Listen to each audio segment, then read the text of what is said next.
그러니까 이사였습니다. 좋은 아침입니다. 하나님께서 우리와 함께 하십니다.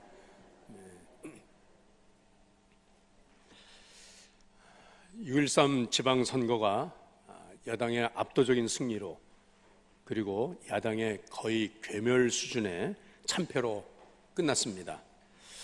이미 투표일 일주일 전에 마지막 공표된 여론조사를 통해서 이번 지방선거의 결과가 어떻게 될 것이라는 것이 다 드러났습니다.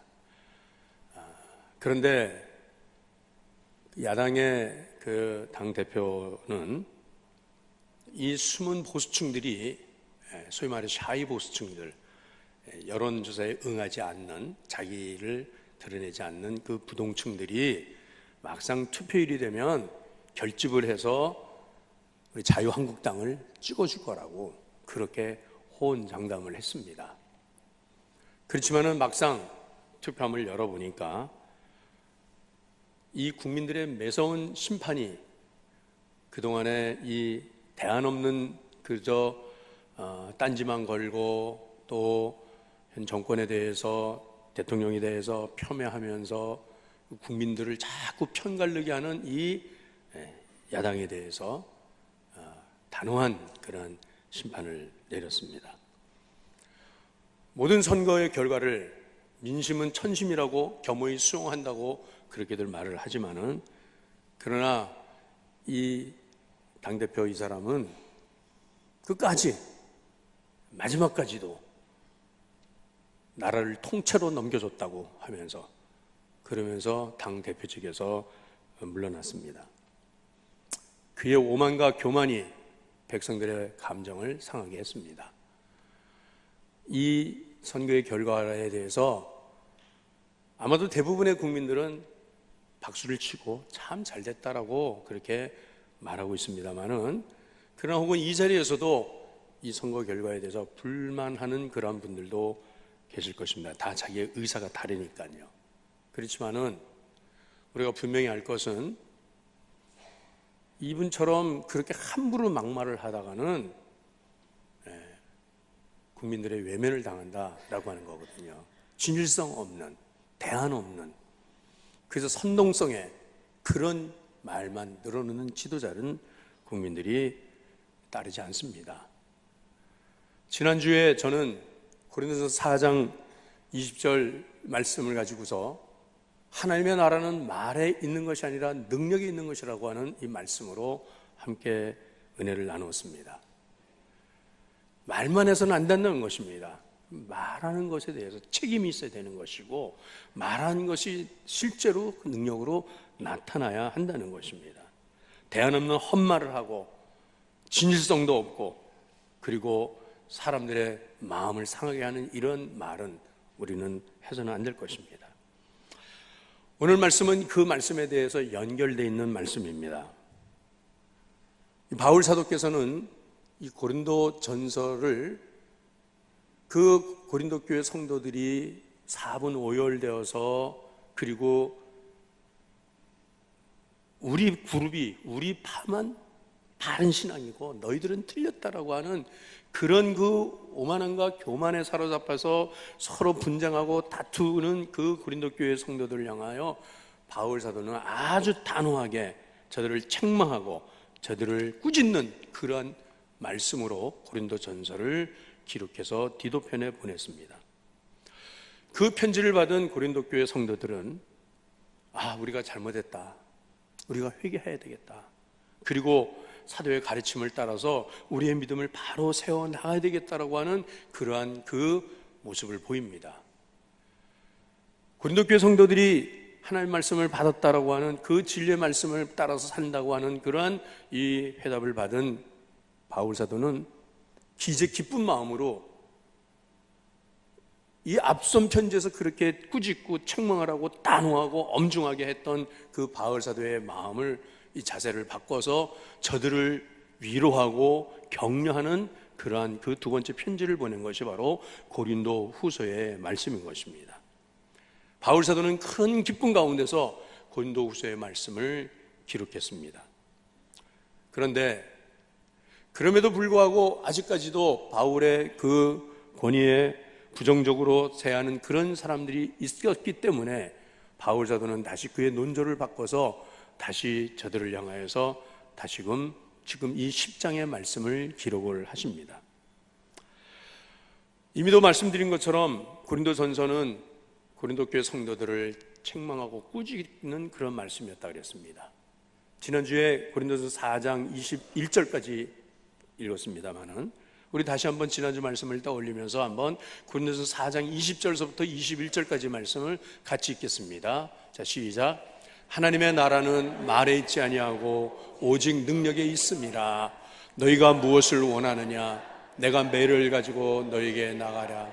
사랑과 온유한 마음으로 나아가랴. 내가 너희들한테 갈 텐데, 내가 갈 때 여러분들한테 나는 매를 들고 갈 것인지 아니면 사랑과 온유한 마음을 가지고 갈 것인지 여러분들이 한번 생각을 해보시오.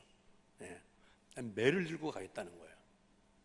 그 4장에 그렇게 말씀하셨고 5장 끝절 말씀에서도 13절에서는 이렇게 말씀하십니다.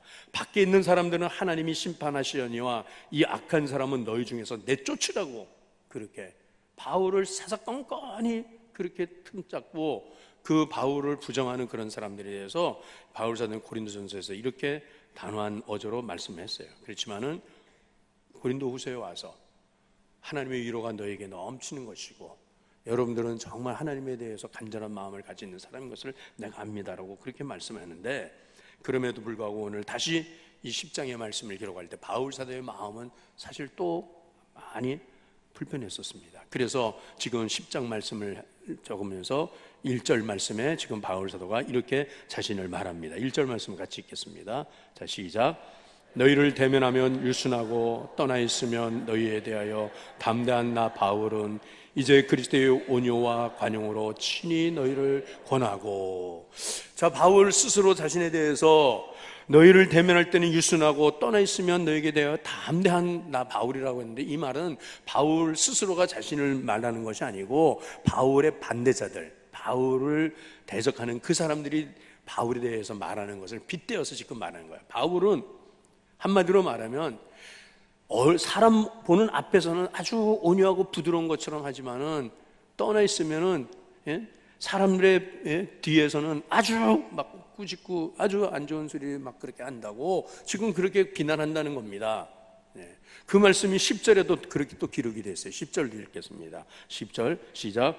그들의 말이 그의 편지들은 무게가 있고 힘이 있으나 그가 몸으로 대할 때는 약하고 그 말도 시원하지 않다 하니. 자, 편지를 보낼 때는 아주 무게 있게 힘 있게 권위 있게 그렇게 하지만은 정작 얼굴로 보면은 몸으로 대할 때는 볼품 없다는 거예요.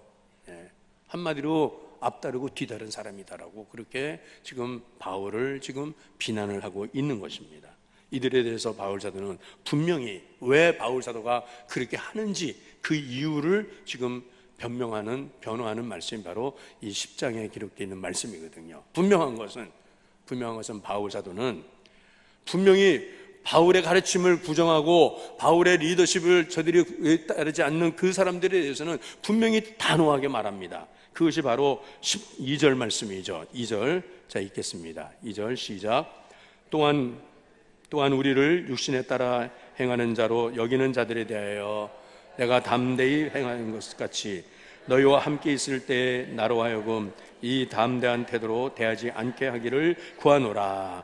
우리를 육신을 따라 행하는 자로 여기는 자들, 한마디로 말하면 바울은 사사로운 이익을 따라서 그는 육신을 따라서 하는 자다라고 그렇게 바울을 그렇게 지금 모욕하고 바울에 대해서 안 좋게 말하는 그 사람들에 대해서는 바울 사도는 분명히 내가 담대히 사람들한테 말한다는 거지만은, 그러나 나는 여러분들에게는 이 말씀을 듣고 회개하고 내가 바르게 살아야 되겠다고 그렇게 하는 그 사람들에 대해서는 나는 온유함으로 나는 대합니다라고 바울 사도께서 지금 분명히 말씀합니다.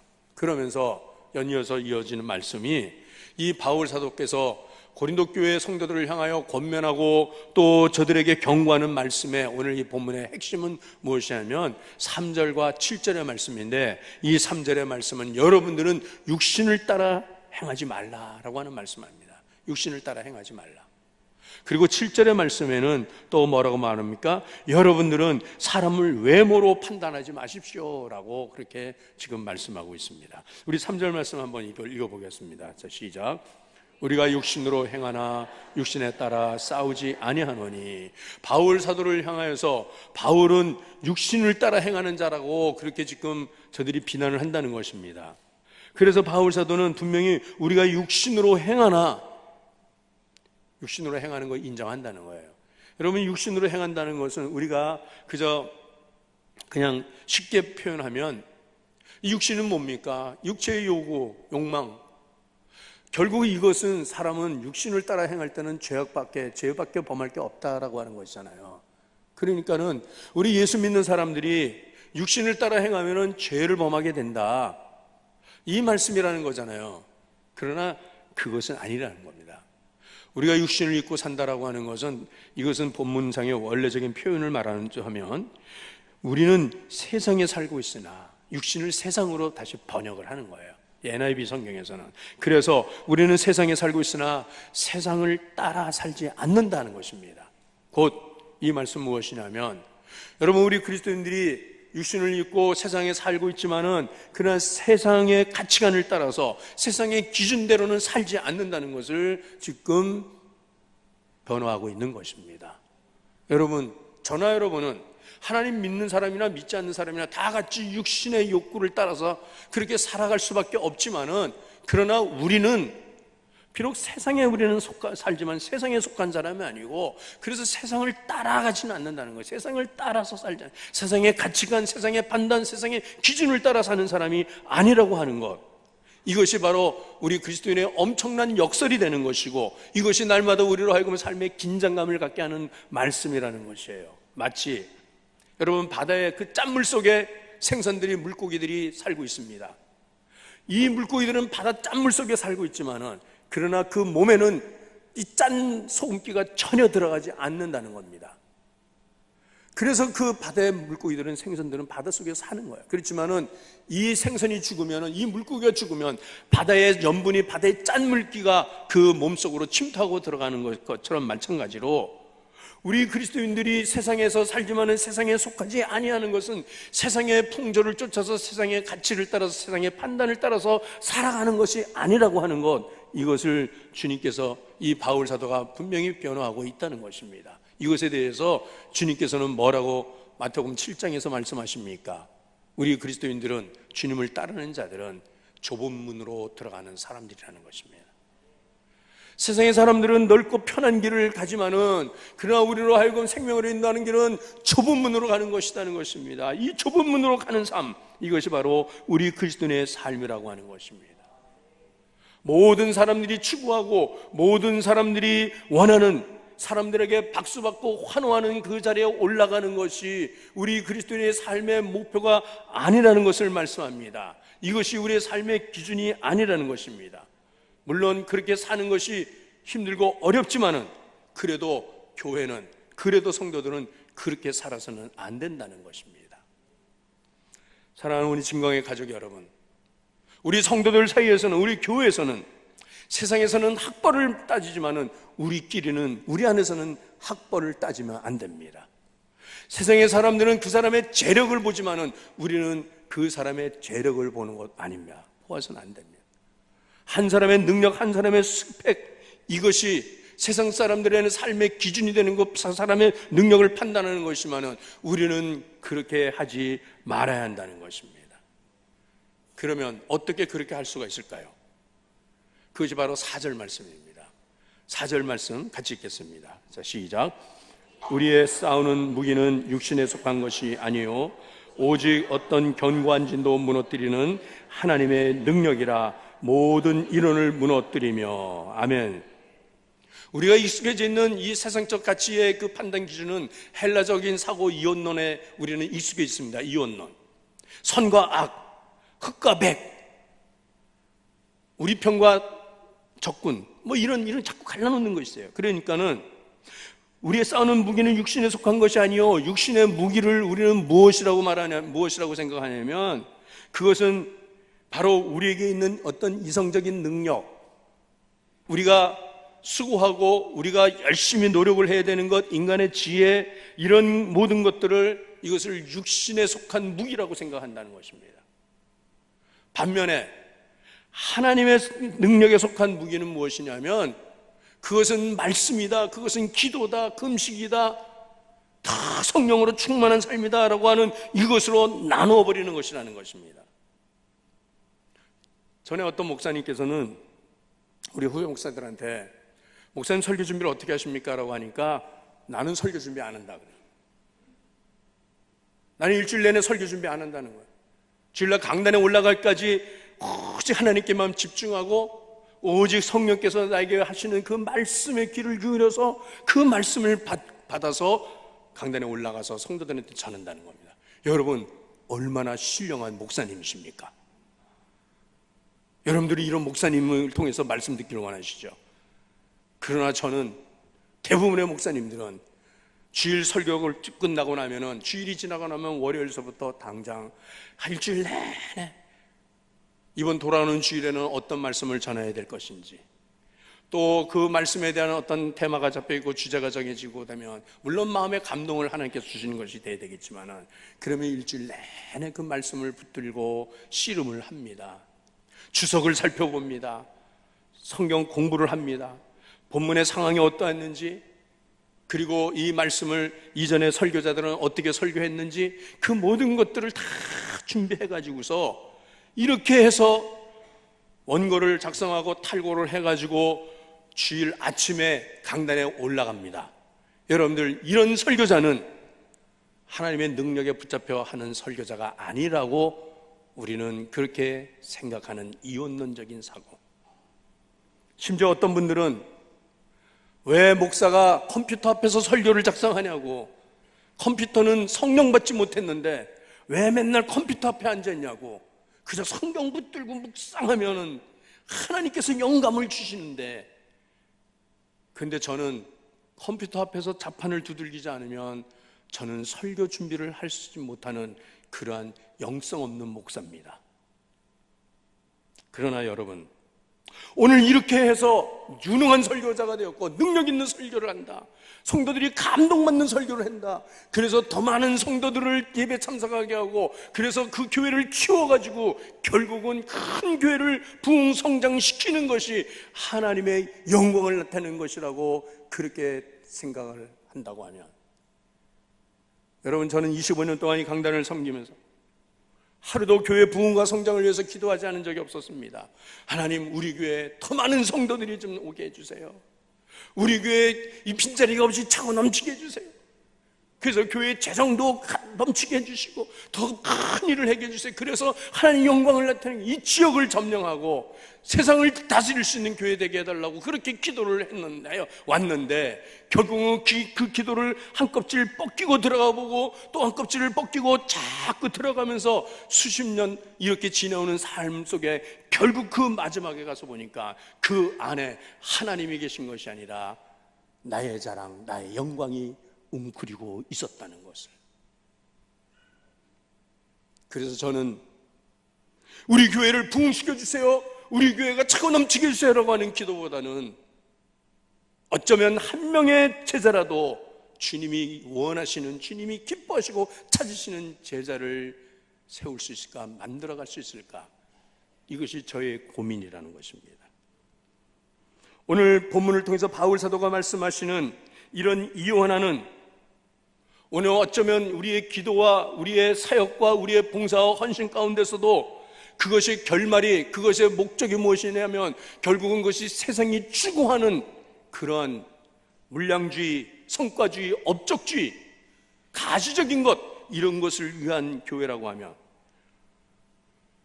그렇게 하기 위해서 밤새 기도하고 금식을 하고 그렇게 해서 성도들의 마음이 감동되어서 은혜를 받아서 여러분들이 한 명 한 명 더 성도들을 모을 수 있는 그런 교회가 된다 하더라도 그 안에 주님이 원하시는 제자가 없다고 하면, 여러분, 오늘 우리의 교회는 중세교회와 다를 바가 하나도 없는 교회가 된다는 것입니다. 우리는 역사를 통해서 중세교회가 어떤 교회였는지 우리는 잘 알고 있습니다. 여러분, 중세처럼 교회가 부자였던 시대가 없었어요. 제가 유럽의 여러 교회들을, 지금 성당이지만요, 그 교회들을 들어보니까 교회 한쪽의 창고에는 지금도 순금 크라운, 순금 왕관, 순금 금잔, 모든 접시들, 이 모든 거, 어마어마한 그런 재물들이, 재화들이 교회 창고에 가득가득이 중세시대부터 쌓아놓던 것들이 엿대 있다. 그들은 넓은 땅을, 장원을 소유하게 되었고 국가를 지배하는 권력이 되었고, 그렇지만 결국은 그때 교회는 영적으로 타락하고 영적으로 부패한 그러한 시대였다고 하는, 어찌 사람의 영혼을 구원하는 데 있어서 어찌 돈을 주고 면죄부를 사서 그 영혼이 하나님 나라로 갈 수 있다고 하는 이런 허황된 황당무계한 가르침을 할 수가 있었겠습니까? 그렇게 해서 그렇게 해서 모아놓은 그 많은 재물을 가지고서 교회는 많은 시설을 확충해 나가고 했지만은 결국은 그곳에서 하나님은 떠나버리고 말았다는 것이에요. 하나님께서 영광을 받으시는 삶이라고 하는 것은 세상에서 우리가 화려한 1등의 자리에 올라가는 것이 아닙니다. 비록 우리는 꼴찌의 자리에 떨어진다 할지라도 그 1등의 자리에 올라가서 교만하고 사람을 지배하고 군림하고 다스리는 갑질하는 그런 1등이 아니라, 비록 꼴찌의 자리에 내가 머문다 할지라도 그 자리에서 함께 넘어진 내 이웃을, 내 형제들을 바라볼 수 있는 그 연민과 동정의 눈이, 그 마음이 있어서 함께 눈물을 흘리는 그 사람들을 끌어안고 그 눈물을 씻어줄 수 있고, 그리고 우리 다시 한번 해보자고, 우리 다시 한번 일어나자고 그렇게 격려하고 위로할 수 있는 이 사람들이 진정한 하나님이 원하시는 하나님의 능력 가운데 살아가는 그러한 사람들이라고 하는 것입니다. 그래서 모든 하나님을 대적하고자 하는 그 모든 것들이 높아진 것을 다 무너뜨리고 모든 생각을 다 그리스도 앞에 복종하게 하는 이 하나님의 능력이 우리와 함께 할 때에, 그럴 때 그러한 성도가, 그러한 교회가 진정으로 하나님을 기쁘게 하는 그러한 성도인 줄로 믿습니다. 지난 금요 성령 집회 때 나눈 말씀을 오늘 다시 나누려고 합니다. 왜냐하면 우리 금요 기도회 때는 주일 출석의 한 5분의 1 정도밖에 출석을 하지 않기 때문에 대부분의 성도들이 이 말씀을 듣지를 못한 것이어서, 저는 이 말씀을 다시 여러분들에게 나누면서 우리가 이런 삶을 우리가 살아가기를 우리가 지향하지 않겠냐라고 하는 것입니다. 1887년에 미국 낭농회사, 최대 낭농회사인 보덴그랩의 그 아들로 태어난 윌리엄 보든이라고 하는 이 사람이 있었습니다. 이 사람은 당시에 미국의 최대 낭농회사의 상속자였습니다. 이 젊은이가 고등학교 시절에 이미 세계 일주를 하면서 아버지에게 생일 선물로 세계 일주를 하면서 중동지방에 가게 되었는데, 그 중동지방에서 하나님 알지 못하는, 하나님 믿지 않는 무슬림 사람들을 만나서 저들이 그렇게 무지한 가운데, 저들이 그 가난과 그런 그 고통 가운데 살아가는 것을 볼 때 저 사람들이 복음을 알지 못하겠구나, 저들이 예수를 믿지 못하는구나. 그래서 내가 이제 이 사람들한테 나는 복음을 전해야겠다고 결심을 합니다. 그리고 그는 예일 대학에 진학을 하고, 그리고 예일 대학을 다니면서 이미 신입생 때 100명의 이 학생들을 모아서 성경 공부를 이끌 리더가 돼요. 그가 졸업할 때 4학년 때는 1000명에 넘는 예일 대학생들이 그와 함께 성경 공부를 합니다. 그리고 대학을 졸업하고 아버지의 원하는 대로 그 그룹을 이어가는 상속자가 되어야 되는데, 아버지에게 나와서 아버지 저는 선교사로 갑니다 라고 하니까 그 아버지가 펄쩍 뛰면서 네가 그렇다고 하면 내가 너에게 이미 일부분으로 나눴던 유산 도로 다 돌려달라. 이미 그 아버지는 그 윌리엄 보든에게 그 당시의 돈이 10억 불이라고 하는 돈을 유산으로 줬어요. 이미. 자, 여러분 10억 불이 가치가 얼마인 줄 아십니까? 지금 우리 돈으로 따지면 1조 1000억이라고 하는 돈이에요. 이 어마어마한 재산 한 푼도 내가 너에게 돌려줄 수 없다 라고 아버지가 도로 그것을 가져갔습니다. 이때 그는, 이 윌리엄 보든은 자기 성경책 앞에다가, 성경책 겉장에, 이 뒷장에다가 뭐라고 썼냐면, 여러분들 저 앞에 영어로 보시면 No reserves라고 써놨습니다. 나는 그리스도를 위하여 하나도 남김없이 다 바치겠습니다. 내가 나를 위해 쓰지 않겠습니다. No reserves, 내 삶을 온전히 하나님 앞에 드리겠습니다. 그는 25살에 대학을 졸업하고 25살에 중국 선교, 중국에 있는 무슬림 선교를 위한 그런 비전을 품고서 그는 이 무슬림을 이해하기 위해서는 중동으로 가야 되기 때문에 우선은 이집트 카이로로 갔습니다. 그리고 거기에서 중국 선교를 준비하면서, 그러면서 무슬림에 대해서 연구하기 위해서 이 이집트 말을 배우고 중국말을 배우는 과정, 그 가운데 어느 날 고열이 나기 시작하면서 온몸이 불덩어리가 되면서, 그러면서 그가 이런 중병에 빠지게 돼요. 당시의 의술로는 도무지 이 병을 치료할 수 없는 가운데, 그때 옆에 있는 사람들은 오늘을 다시 본국으로 돌아가라고 그렇게 회유를 합니다. 여기서 이렇게 있다가는 죽으니까 본국으로 돌아가서 치유를 받으라. 그때 그는 거절했습니다. 나는 돌아가지 않습니다. 나는 뒤로 가지 않습니다. 나는 후퇴하지 않습니다. 그래서 No retreats라고 그렇게 두 번째 성경책에다 그렇게 썼습니다. 그리고는 발병한 지 4개월 만에 이 젊은이는 불꽃 같은 그의 삶, 25살에 정말 꽃다운 나이에 세상을 떠나고 만 선교의 발걸음을 한 발짝도 나가지도 못하고, 그 선교의 문도 열어보지 못하고, 그 모든 것을 다 버리고 다 포기하고 그렇게 그 삶을 하나님 앞에 바치겠다고 했던 그 젊은이가 이렇게 허망하게 그 객지에서 그는 사람들이 알아주지도 못하는 그런 죽음을 그는 받고, 그리고 카이로의 저 외곽에 있는 공동묘지에 그의 시신이 묻혔어요. 본국에서 그 소식을 알고 가족들이 급파했습니다. 그리고서는 다시 장례를 치르는데 유품을 정리하는데 그의 성경책 뒷장에 No reserves, No retreats, 마지막 한글이 더 적혀 있었는데 그것은 No regrets, 나는 후회하지 않습니다. 난 내 삶을 후회하지 않습니다. 25살 꽃 피우지도 못한 이 나이에 그는 재벌의 상속자로 모든 것을 다 다 가질 수 있음에도 불구하고 그는 그 모든 것을 다 거절을 했습니다. 오직 하나님 나라를 위해서, 오직 복음을 전하겠다고 하는 열정으로 인해서, 여러분, 그의 삶이, 그의 죽음이 의미 없는 무의미한 허비된 그런 죽음이었겠습니까? 이 윌리엄 보든의 죽음의 소식이 예일대학 캠퍼스에 전해졌습니다. 그와 함께 성경 공부를 했던 그 예일대학의 후배들이 한결같이 우리 선배가, 우리 보든이 하지 못했던 이 사명, 이 주님의 부르심에 우리가 응답하자라고 하면서 제2의, 제3의, 제4의 윌리엄 보든들이 예일대학을 통하여서 배출되어 세계 선교의 장이 그렇게 확 열리게 되었다고 하는 것입니다.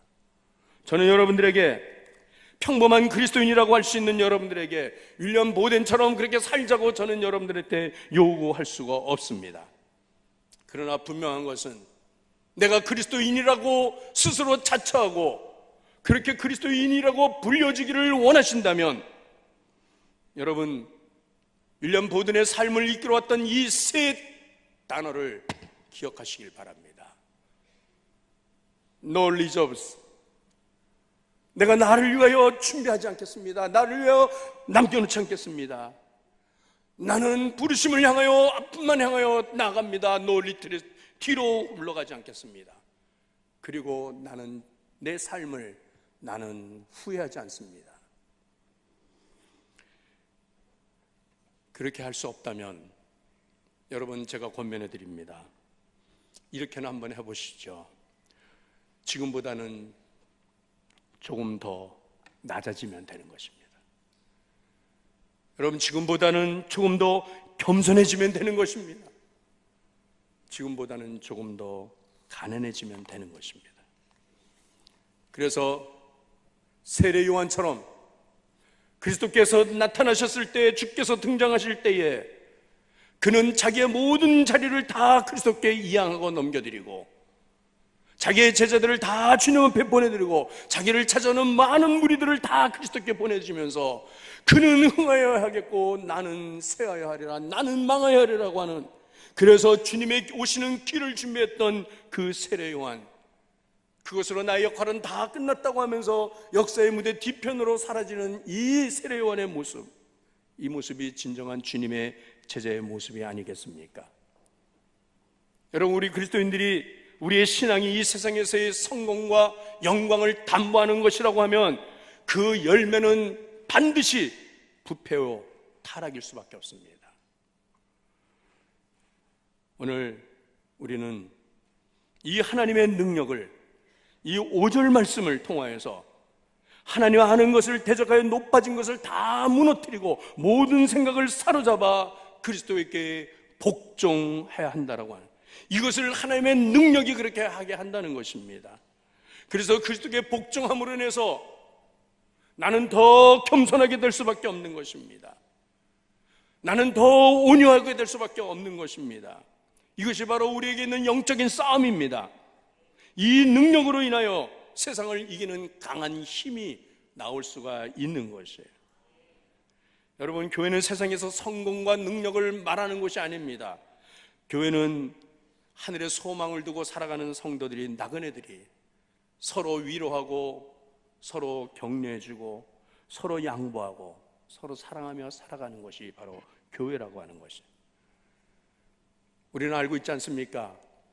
하나님의 나라의 가치가 무엇이고 세상적 가치가 무엇이라는 것을 알고 있지는 않습니까? 그럼에도 불구하고 우리의 다름이라고 하는 것이 전혀 없는 것은, 세상에서 가치 있다고 하는 것, 세상 사람이 중요하다고 생각하는 것, 귀중하게 생각하다고 하는 것, 그것을 나도 중요하다고, 나도 귀중하다고, 나도 그것이 가치 있는 것이라고 해서 나도 그 한 방향으로 나도 따라가고 있다고 하는 것, 그래서 넓은 길을, 많은 사람들이 가고자 하는 그 길을, 오늘 그리스도인이라고 하는 내가 그 길을 나도 따라가고 있다고 하는 것, 이것이 우리의 딜레마입니다. 여러분, 초기 그리스도인들은, 아니 적어도 우리의 신앙의 선배들은 세상과 다르다는 것 때문에 사람들에게 핍박을 받았습니다. 세상과 다르다는 게 뭡니까? 그게 바로 성도라는 거예요. 우리 성도들은 세상과 다르게 살아가는 것입니다. 그러나 오늘날 성도들이, 오늘날 교회가 세상으로 핍박을 받습니까? 핍박받는 것은 없습니다. 그러나 세상으로부터 손가락 잡고 조롱을 받는 건 뭐냐면 세상과 다름이 없이 살아가고 있다는 것, 너무 다르지 않게 교회가 추구하는 것, 성도들이 추구하는 것이 세상 사람들이 추구하는 것과 다를 바가 없이, 그렇게 우리는 오늘도 더 평안한 삶을 살기를 원하고 더 안일한 삶을 살기를 원하고, 우리는 더 높은 자리로 올라가야 될 것이고 더 형통한 삶을 살아서 세상 사람들이, 무사람들이 부러워할 수 있는 그런 자리에 올라가서 내가 하나님 영광을 나타내는 사람이 되겠다고 한다고 하면, 여러분, 과연 우리 가운데 이런 자리에, 1등의 자리에 올라가서 하나님 영광을 나타낼 수 있는 사람이 과연 얼마나 될 수 있습니까? 1등 하는 사람은 한 사람뿐인데. 사랑하는 진광의 가족 여러분, 오늘 우리의 삶의 목표를 수정해야 됩니다. 하나님 나라의 가치로 바꿔야 합니다. 사람들이 뭐라고 하든지, 사람들이 조롱을 하든지 손가락질을 하든지 그것이 중요한 것이 아닙니다. 바울 사도가 그의 반대자들에 의해서 그렇게 조롱을 당하고 그렇게 폄훼를 당하고 그렇게 사람들이 그를 무시했을지라도, 그러나 그는 분명한 것은 진리에 대한 담대함과 아울러서 성도들에 대한 사랑과 관용과 용서로 인하여서 오늘 바울 사도는 오늘 이 말씀을 우리에게 전합니다. 우리가 육신에 있지만은 육신대로 싸우지 말자고, 육신대로 살지 말자고, 사람을 외모로 판단하지 말자고, 세상의 기준을 따라서 성공을 말하는 것이 아니라 우리는 하나님 앞에 하나님께서 어떻게 나를 평가해 주실 것인가, 그래서 하나님 앞에서 나 자신을 더 엄중하게, 더 단호하게, 더 하나님 앞에서 나를 반듯하게 세워나가야 될 것이며, 그러나 사람들 앞에서는 그리스도의 관용을 보여드려야 됩니다. 그리스도의 용서를 보여줘야 됩니다. 우리는 세상의 가치를 따라 살아가는 사람들이 아니에요. 왜냐하면 이미 가장 가치 있고 가장 귀한 그리스도 보배를 내 안에 모시고 살고 있기 때문에. 바울 사도는 이것을 찾았을 때 지금까지 귀하다고 생각했던 것들을 다 배설물로 버렸다 그랬습니다. 이것이 다 나에게는 배설물 똥이다. 왜? 그리스도께서 가장 귀하기 때문에. 그래서 이미도 바울 사도께서는 고린도후서 4장 이 앞장에 그 고린도 교회 성도들한테 이렇게 위로합니다. 여러분들이 어떤 사람입니까? 고린도후서 4장 7절서부터 9절까지의 말씀을 우리 함께 읽겠습니다. 자, 시작. 이는 심히 큰 능력은 하나님께 있고 우리에게 있지 아니함을 알게 하려 함이라. 우리가 사방으로 우겨쌈을 당하여도 쌓이지 아니하며 답답한 일을 당하여도 낙심하지 아니하며 박해를 받아도 버림받지 아니하며 거꾸로 트림을 당하여도 망하지 아니하고. 여러분, 왜요? 내 안에 그리스도께서 계시기 때문이라. 우리는 세상에서의 승리의 개가를 부르는 사람들이 아니라 하나님 앞에서 영적인 싸움을, 우리 안에 있는 견관진, 자아, 교만, 독선, 이 진들을 무너뜨리는 강력한 이 진지를 파괴하는 하나님의 능력으로 매일매일의 삶을 살아가며 매일매일 우리가 그리스도의 능력으로 승리하는 그러한 우리 모두 될 수 있기를 주의 이름으로 축원합니다. 우리 함께 기도하시겠습니다. 하나님 능력으로 살게 하여 주시고 세상의 판단과 기준으로 살지 않게 하옵소서. 세상에서 승리가 영광이 아니라 하나님 앞에서 하나님 나라를 위해서 내 모든 것을 바칠 수 있는 이러한 결단을 하나님 우리에게 허락하여 주옵소서. 이 시간 우리 함께 이렇게 기도합시다. 우리 아버지 하나님,